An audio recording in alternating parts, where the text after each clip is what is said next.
একদমই সত্য ঘটনার উপর নির্মিত। তাহলে চলুন ঘটনাটি শুরু করা যাক। গাড়ি থেকে যখন এই স্টেশনে নামি, রাত তখন ঠিক 1টা। যাত্রীদের স্টেশনে নামিয়ে দিয়ে রেলগাড়িটি আবার চলতে শুরু করলো। সঙ্গে থাকা ব্যাগটা কাঁধে ঝুলিয়ে স্টেশন মাস্টার রুমের দিকে গেলাম। ভিতরে ঢুকতে দেখি সেখানে একজন লোক বসে আছে। উনি হয়তো স্টেশন মাস্টার। তাকে গিয়ে জিজ্ঞেস করলাম, এখান থেকে রসুলপুর কত দূর? তিনি উত্তর দিলেন, এখান থেকে রসুলপুর 6 কিলোমিটার রাস্তা, কিন্তু এত রাতে এখান থেকে রসুলপুর যাওয়ার জন্য কোনো ভ্যান পাওয়া যাবে না, তাই রাতটা কষ্ট করে এখানেই কাটাতে হবে। তার সাথে কথা শেষ করে ওই রুম থেকে বের হয়ে গেলাম। বাইরে এসে দেখি চারপাশটা কেমন ফাঁকা ফাঁকা, কোনো মানুষজন নেই।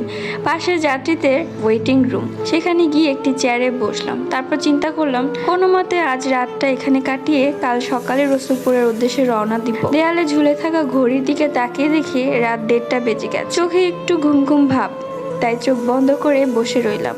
হঠাৎ এমন সময় একজন লোক এসে উপস্থিত। এসে বলে, স্যার কই যাইবেন? রসুলপুর যাব। কিন্তু তুমি কে? আমার নাম মতি, এই এলাকায় ভ্যান গাড়ি চালাই। ও আচ্ছা, তাই নাকি? আচ্ছা, তুমি কি রসুলপুর যাবে? হ্যাঁ স্যার, যাবো, চলেন। মনে মনে চিন্তা করলাম কষ্ট করে স্টেশনে রাত কাটার চেয়ে গন্তব্যে চলে যাওয়া ভালো, তাই ব্যাগটা হাতে নিয়ে বলি, চলো মতি।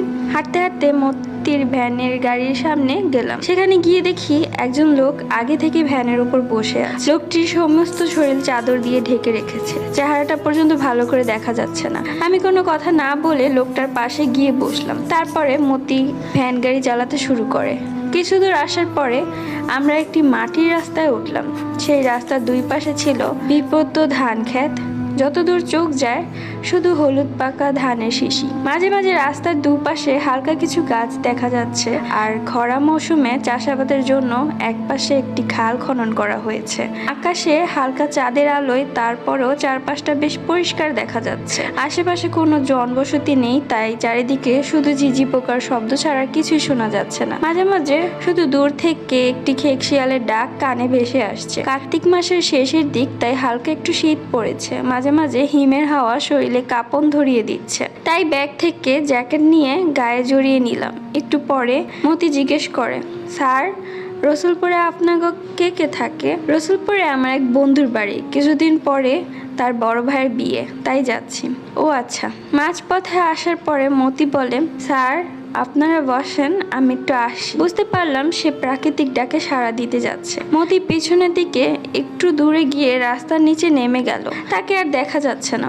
অনেকক্ষণ বসে থেকে আমার কোমর ব্যথা হয়ে গেছে, তাই ভ্যান গাড়ি থেকে নেমে রাস্তার মধ্যে একটু হাঁটাচলা করতে লাগলাম। অনেক সময় হয়ে গেছে, কিন্তু মতি এখনো ফিরছে না। আমি তখন তার নাম ধরে ডাকলাম, কিন্তু কোনো